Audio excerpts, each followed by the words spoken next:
ఇప్పుడు హైదరాబాద్ నగరంలోనే కాదు, 2 తెలుగు రాష్ట్రాలలో అలాగే ఇండియా లెవెల్‌లో కూడా బెట్టింగ్ యాప్ అనేది చాలా హాట్ టాపిక్‌గా మారింది. అసలు ఈ బెట్టింగ్ యాప్ ఎక్కడ మొదలైంది? ఎలా మొదలైంది? ఏంటసలు? ఈ బెట్టింగ్ యాప్ వల్ల ఎంతమంది నష్టపోతున్నారు? దీనికి ఎలాంటి యాక్షన్స్ తీసుకుంటే చెక్ పెట్టే అవకాశాలుంటాయి? ఇవన్నీ అడిగి తెలుసుకోవడానికి కూడా ఈరోజు మన హిట్ టీవీ స్టూడియోలో ఉన్నారు అడ్వకేట్ నాగూర్ బాబు గారు. అడిగి తెలుసుకుందాము. అసలు ఏం జరిగింది? ఎలా జరిగింది? దీనికి ఎలా చెక్ పెట్టొచ్చు? దీని వెనకాల ఎవరెవరు ఉన్నారు? అన్ని క్లియర్‌గా మనకి ఎక్స్‌ప్లెయిన్ చేస్తారు. నమస్తే సార్. నమస్తే అండి. సార్ ఏంటి సార్ అసలు ఈ బెట్టింగ్ యాప్స్? ఈ యాప్స్ వల్ల చాలా అంటే చాలా నష్టపోతున్నారు కదా! అంటే ఎక్కడి నుంచి మొదలవుతుంది ఇదంతా కూడా? సో ఓవరాల్‌గా మనకి ఇండియాలో 2 టైప్ ఆఫ్ బెట్టింగ్ యాప్స్ ఉన్నాయండి. ఓకే. ఒకటి legal betting app, illegal betting app. Illegal. ప్రజలకి ఒక కన్ఫ్యూజన్ ఉంది. లీగల్ ఏంటి, ఇల్లీగల్ ఏంటి అని. అవును. లీగల్ ఏంటి అంటే ఇండియాలో మనకి మినిస్ట్రీ ఆఫ్ కార్పొరేట్ అఫైర్స్ అని డిపార్ట్మెంట్ ఉంది కదా. మినిస్ట్రీ ఆఫ్ కార్పొరేట్ అఫైర్స్ కింద సెక్షన్ 8 ఆఫ్ యాక్ట్ కింద ఏవైతే ప్రైవేట్ లిమిటెడ్ కంపెనీగా రిజిస్టర్ అవుతాయో బెట్టింగ్ యాప్ నిర్వహించడానికి అవి లీగల్. అంటే మనకి ఫస్ట్ రూల్ ఏంటి, ఒక సెక్షన్ 8 కింద మినిస్ట్రీ ఆఫ్ కార్పొరేట్ అఫైర్స్ కింద రిజిస్టర్ అయ్యి ఉండాలి. నెక్స్ట్ 30% ఇండియన్ గవర్నమెంట్ కి జిఎస్టీ పే చేయాలి. నెక్స్ట్ ఒక గ్రీవెన్స్ రెడ్రెసల్ మెకానిజం అనేది ఉండాలి. ఎవరికైనా నష్టం జరిగితే ఏ కోర్టులో తేల్చుకోవాలి లావాదేవీలు, ఏ కన్స్యూమర్ కోర్టులో జ్యూరిస్డిక్షన్ ఎక్కడ వస్తుంది అనే గైడ్ లైన్స్ మొత్తం వాళ్ళు బైలాస్ లో రాసుకొని ఉండాలి. ఇది లీగల్ యాప్. అయితే ఇప్పుడు స్టేట్ కి కొన్ని అధికారాలు ఉన్నాయి. అవేంటి, ఇలాంటి పాలసీస్ కి సంబంధించి. ఫర్ ఎగ్జాంపుల్, మద్యపానాన్ని ఒక స్టేట్ యాక్సెప్ట్ చేయొచ్చు, నిషేధించవచ్చు. ఇది దేని పరిధిలో ఉంటుంది? స్టేట్ పరిధిలో ఉంటుంది, సెంట్రల్ పరిధిలో కాదు. అలాగే బెట్టింగ్, గ్యాంబ్లింగ్ అనేవి కూడా స్టేట్ పరిధిలో ఉన్నటువంటి అంశాలు. సో స్టేట్ బెట్టింగ్ ని యాక్సెప్ట్ చేయొచ్చు, బ్యాన్ చేయొచ్చు. పర్టికులర్ గా మన తెలుగు రాష్ట్రాలలో, తెలంగాణలో, ఆంధ్రప్రదేశ్ లో, తెలంగాణలో తెలంగాణ గేమింగ్ అమెండ్మెంట్ యాక్ట్ అని ఒక చట్టాన్ని అమెండ్మెంట్ చేసి 2017 నుంచి బెట్టింగ్ ని బ్యాన్ చేశారు. ఇది క్లియర్. సో తెలంగాణలో లీగల్ బెట్టింగ్ యాప్ అయినా ఇల్లీగల్ బెట్టింగ్ అయినా బ్యానే. అది సెక్షన్ 8 కింద రిజిస్టర్ అయిన కంపెనీ అయినా సరే బ్యానే. ఇప్పుడు Dream11 గానీ, విన్జో గానీ, రకరకాల సెలబ్రిటీస్ ప్రమోట్ చేసే గేమ్స్ యాప్స్ అన్ని ఇక్కడ ఓపెన్ అయినా కానీ మనీ పెట్టి గేమ్ ఆడలేరు, ఫ్రీ గేమ్స్ ఆడుకోవచ్చు. ఇప్పుడు చెస్ ఉంది, ఆన్లైన్ లో చెస్ ఆడుతూ ఉంటారు, ఫ్రీ గేమ్ ఆడొచ్చు. కానీ చెస్ ని బెట్టింగ్ లా చేసి ఆడడానికి పాసిబిలిటీ ఉండకూడదు, రూల్స్. అలాంటి రూల్స్ ఉన్నాయి అన్నమాట మనకి. సో బ్యాన్ చేశారు వీటిని. బ్యాన్ చేసినప్పుడు వీటిని బ్యాన్ గానే మనం తెలంగాణలో, ఆంధ్రప్రదేశ్ లో చూడాలి. అయితే 2017 నుంచి బ్యాన్ చేస్తే ఇప్పటి వరకు మరి ఎవరు బెట్టింగ్ అనేది జరగట్లేదా? చాలా వరకు ఇంకా ఎక్కువైపోయినాయి కదా సార్, భయంకరంగా ఎక్కువైపోయినాయి. యాప్స్ కూడా ఓపెన్ అవుతున్నాయి, దాన్ని ప్రమోట్ చేయడం కూడా ఎక్కువైపోయింది. అవును. ఇప్పుడు లీగల్ బెట్టింగ్ కి మనం ఒక క్లారిటీ వచ్చింది. మరి ఇల్లీగల్ బెట్టింగ్ ఏంటి అనే ఒక డౌట్ వస్తుంది అనమాట. ఇల్లీగల్ బెట్టింగ్ యాప్స్ అంటే ఇవి ఎక్కడా కూడా ఇండియాలో ప్రైవేట్ లిమిటెడ్ కంపెనీగా కానీ, లేకపోతే లిమిటెడ్ లయబిలిటీ కంపెనీగా కానీ, కనీసం ప్రొప్రైటర్షిప్ గా కూడా రిజిస్టర్ అవి ఉండవు. Point number 1. వీళ్ళు ఎలాంటి జిఎస్టీ ఇండియన్ గవర్నమెంట్ కి పే చేయరు. వీళ్ళ ఆపరేటర్స్ ఎక్కడో ఫారిన్ కంట్రీస్ లో ఉండి ఇండియన్ ఎకానమీని దెబ్బ కొట్టడం కోసం మాత్రమే డొమైన్స్ ని చేంజ్ చేసుకుంటూ ఆపరేట్ చేస్తూ ఉంటారు. ఇవన్నీ ఇల్లీగలే. ఈ జాబితాలో దాదాపు 300 యాప్స్ మనకి 300 నుంచి ఇంకా వేల యాప్స్ మనకి రన్ అవుతూనే ఉన్నాయి. యాప్ కంటా కూడా వీటిని వెబ్సైట్ అనే మనం, యాప్ లో రన్ అవుతుంది, ప్లే స్టోర్ లో దొరకదు, కానీ వెబ్సైట్స్ లాగా రన్ అవుతూ ఉంటాయి. ఈ వెబ్సైట్స్ ని ఇల్లీగల్ గా రన్ చేస్తూ వేల కోట్ల రూపాయల భారత ఆర్థిక వ్యవస్థ మీద గండి కొడుతూ మన తెలుగు రాష్ట్రాలలో కూడా ఇంకా ఓపెన్ అవుతూనే ఉన్నాయి. అయితే ఇప్పుడు కొత్తగా సజ్జనార్ గారు వచ్చి సెలబ్రిటీస్ మీద, అంటే యూట్యూబర్స్ మీద ఎవరి మీద ప్రమోట్ చేస్తూ ఉన్నారు, వాళ్ళ మీద ఒక విప్లవం లాగా వచ్చి ఆయన ఫైట్ చేస్తూ, ట్వీట్ చేస్తూ, ట్విట్టర్ అనే గన్ తోటి అందరినీ ఫైర్ చేస్తూ ఉన్నాడు వేదిక. మంచి పరిణామంగానే మనం చూడాలి. కానీ 2017లో యాక్ట్ మనకి అమల్లోకి వస్తే ఇప్పుడు ఏ ఇయర్ అండి? 2025. ఈ మధ్యలో ఎన్ని వందల ఆత్మహత్యలు జరిగినాయి, ఎన్ని వేల ఆత్మహత్యలు జరిగినాయి? ఈ ఆత్మహత్యలకు ఎవరు సమాధానం చెప్తారు? అంటే ఇన్ని సంవత్సరాలు ఎందుకు స్పందించలేదంట? స్పందించలేదు కాదు, చట్టం 2017 నుంచి ఉంది. ఈ డిపార్ట్మెంట్ మొత్తానికి చట్టం ఈ రోజు గుర్తొచ్చిందా? కేవలం ఈ రోజే గుర్తొచ్చిందా? అంటే ఒక సజ్జనార్ లాంటి వ్యక్తి వచ్చి చెప్తే గుర్తొస్తుందా? సజ్జనార్ గారు ట్వీట్ చేస్తే గుర్తొస్తుందా? అంతకుముందు చట్టం లేదా? ఉందిగా. మరి ఇంప్లిమెంటేషన్ లో ఫెయిల్ అయ్యారుగా మీరు. కేవలం ప్రమోటర్స్ మీదే కేసులు పెడుతూ ఉన్నారు. మనం యాక్సెప్ట్ చేయాలి దాన్ని. కానీ మీకు ఇప్పుడు కొన్ని వీడియోస్ నేను షేర్ చేస్తాను. 1xBet అనేది ఇండియాలో ఇల్లీగల్ గా ఆపరేట్ చేస్తున్నటువంటి బెట్టింగ్ యాప్. అది కురసావాలో రిజిస్టర్ అయినటువంటి కంపెనీ. ఇండియన్ కంపెనీ కాదు, ఇండియన్ జ్యూరిస్డిక్షన్ కాదు. అది కూడా ఇల్లీగల్ అంటారా? Illegal 1xBet. మరి అంతగా ట్రోల్ అవుతుంది కదా సార్.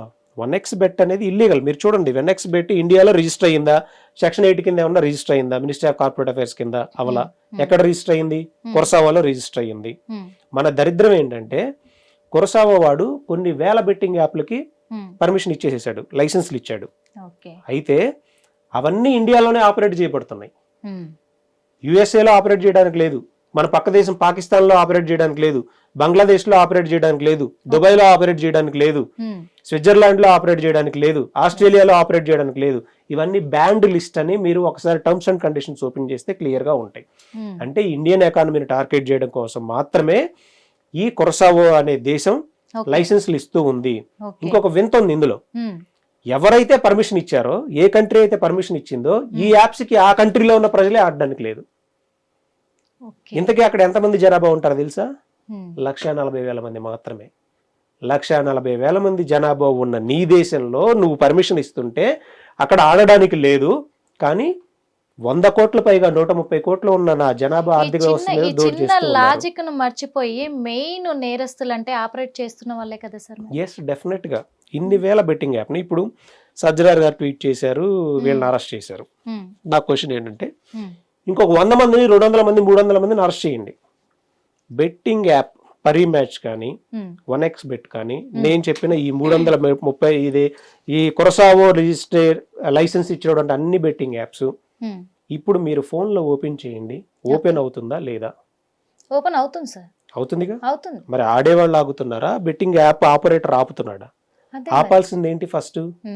ఇది ఇప్పుడు 1xBet అని చెప్పాను కదా, ఇప్పుడు ఇన్ఫ్లుయెన్సర్స్ మీద కేసు పెట్టారు. ఎంతమంది మీద పెట్టారండి? దాదాపు ఇప్పుడు 11 మందిని అన్నారు. కానీ ఇంకా చాలా మంది కూడా, ఇంకా 16 మందిని కూడా రేపటికల్లా వాళ్ళకు కూడా నోటీసులు పంపిస్తాము అంటున్నారు. ఓకే. లోకల్ బై నాని అనే వ్యక్తి మీద పెట్టారు. అతను అరెస్ట్ అయ్యి మళ్ళీ బెయిల్ మీద బయటకు వచ్చాడు. ఇంకా హర్షసాయి మీద. ఇప్పుడు ఇది మనం ఒక మంచి పరిణామం లాగానే చూడాలి. ఒక ప్రజల్లో ఒక మేల్కొల్పు వస్తుంది. వీళ్ళ మీద కేసులు పెట్టడాన్ని మనం చట్టాన్ని ఉల్లంఘించారు కాబట్టి పెట్టారు అని మనం అనుకుందాం. అయితే ఇదే పందాలోకి ఇప్పుడు నేను మీకు ఒక ఎగ్జాంపుల్ చెప్తాను అనమాట. Hyderabad metro limited public limited company. Okay. 2022లో 1xBet ఇల్లీగల్ బెట్టింగ్ యాప్ ని ట్రైన్ మొత్తానికి స్టిక్కరింగ్ వేసి మొత్తం హైదరాబాద్ మొత్తం ప్రచారం చేశారు. పెద్ద పెద్ద హోల్డింగ్స్ పెట్టి ప్రచారం చేశారు. మరి 1xBet ఇల్లీగల్ బెట్టింగేగా. తెలంగాణ గేమింగ్ అమెండ్మెంట్ యాక్ట్ 2017 నుంచి చట్టం ఎన్ఫోర్స్ లో ఉందిగా. మరి ఇప్పుడు దీని మీద ఇదే సెక్షన్స్ ప్రకారం Telangana gaming amendment act section 3 ప్రకారం, సెక్షన్ 4 ప్రకారం హైదరాబాద్ మెట్రో లిమిటెడ్ మీద చర్యలు తీసుకోవాలా వద్దా? తీసుకోవాలి కదా సార్. డెఫినెట్ గా తీసుకోవాలి. అంటే మరి ఇది ఇల్లీగల్ అని తెలిసి కూడా ప్రభుత్వం కానీ ఈ పోలీస్ డిపార్ట్మెంట్ వాళ్ళు కానీ మరి చూస్తే ఎలా ఊరుకున్నారు? దీనిలో ఒక వింత ఉంది మళ్ళీ. ఈ Hyderabad metro limited board of directors ఎవరో తెలుసా? ఒకసారి గూగుల్ చేయండి హైదరాబాద్ మెట్రో లిమిటెడ్. దాన్ని వ్యూవర్స్ కూడా, మీరు చూసేవాళ్ళు కూడా, ఈ వీడియో చూసేవాళ్ళు కూడా ఒకసారి గూగుల్ చేయండి హైదరాబాద్ మెట్రో కార్పొరేషన్ దానికి సంబంధించి బోర్డ్ ఆఫ్ డైరెక్టర్స్ ఎవరు అని. ఆ బోర్డ్ ఆఫ్ డైరెక్టర్స్ లో IRAS, Indian railway administration services officer board of director, ఆయన మేనేజింగ్ డైరెక్టర్. అందరూ IAS లో IPS లే ఉన్నారు. IPS లే. ఇంకొక వింత ఏంటంటే తెలంగాణ రాష్ట్ర DGP సాక్షాత్తు one of the director, GHMC commissioner one of the director, HMDA commissioner one of the director. ఇప్పుడు వీళ్ల మీద Telangana gaming amendment act section 3 ప్రకారం 4 ప్రకారం కేసు పెట్టాలా వద్దా? హైదరాబాద్ మెట్రో రైల్ మీద స్టిక్కరింగ్ వేసి 1xBet అనే ఇల్లీగల్ బెట్టింగ్ యాప్ ని ప్రమోట్ చేసినందుకు కేసు పెట్టాలిగా. చట్టానికి వీళ్ళేమన్నా అతీతులా? అంటే ఇప్పుడు సజ్జనార్ గారు పిచ్చుక మీద బ్రహ్మాస్త్రం ఉపయోగించినట్టుగా అనిపిస్తుంది సార్. అంటే పిచ్చుక మీద బ్రహ్మాస్త్రం అంటే నేను ఇన్ఫ్లుయెన్సర్స్ మీద కేసు పెట్టడం తప్పు అని నేను ఎక్కడా అనడంలా. ఇప్పుడు పెద్దవాళ్ళే ఉన్నారు ఇన్ఫ్లుయెన్సర్స్ కదా. మీద కేసు పెట్టిన విధంగానే ఉమ్, హైదరాబాద్ మెట్రో రైల్ ఎండి మీద, బోర్డ్ ఆఫ్ డైరెక్టర్స్ మీద 2022లో రోజుకి 1,25,00,000 మంది ట్రావెల్ చేసే ట్రైన్ మీద అడ్డగోలుగా ఇల్లీగల్ బెట్టింగ్ యాప్ ని ప్రమోట్ చేసినందుకు కేసు పెట్టండి, ఇన్వెస్టిగేషన్ కమిటీ వేయండి. తెలంగాణ గేమింగ్ అమెండ్మెంట్ యాక్ట్ ప్రకారం, అలాగే చీటింగ్ సెక్షన్ కింద ఇప్పుడు ఏదైతే బిఎన్ఎస్ కింద పెట్టారో 318, ఆ రోజు 420 ఉంది ఐపీసీ, ఆ సెక్షన్ పెట్టండి. 66D ఇప్పుడు ఈవేళ ఇన్ఫ్లుయెన్సర్స్ మీద ఏది పెట్టారో ఇదే అధిక మేనేజింగ్ డైరెక్టర్స్ మీద పెట్టండి. హిట్ టీవీ యాప్, ఇందులో short news, live news, entertainment shows, movies, digital magazines తో పాటు మీ జిల్లా వార్తలను కూడా ఫ్రీగా చూడొచ్చు. అంతేకాదు కేజీ నుంచి పీజీ వరకు విద్యార్థులకు స్కాలర్షిప్ కూడా అందిస్తున్నాం. ప్రతి వారం 10 మందికి లక్కీ డ్రా ద్వారా ఒక్కొక్కరికి 10,000 రూపాయలు అందిస్తున్నాం.